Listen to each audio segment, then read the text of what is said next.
Hi guys! Good morning! Gagawa tayo ng fruit salad guys kasi mayroong birthday.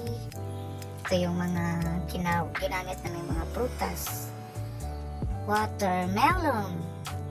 Hiniwa ng cubes. At grapes. Yung isang hiwa lang kasi maliliit.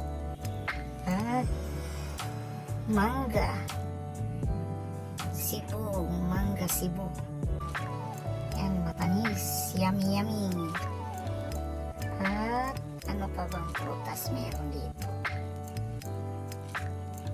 guys? Hiniwa cubes guys. Yan na, nilagay na ang mangga at banana. Nilagyan ng saging na tundan man ito sa Bisaya guys, ambot sa Tagalog guys. At apple. Ang sarap ng apple. Ayan na guys ang fruit salad. Nilagyan na ng evaporada at cream din salada. At nilagyan ng anong tawag dyan, parang yema na milk, kondensada ito yan.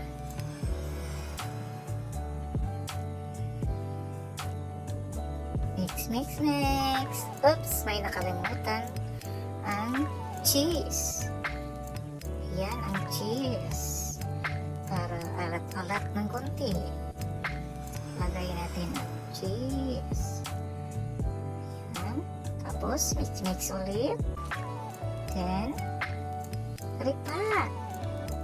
Pagkatapos mag-ripak, guys, lagay na yan sa chiller para lumamig na yan. Thank you for watching, guys.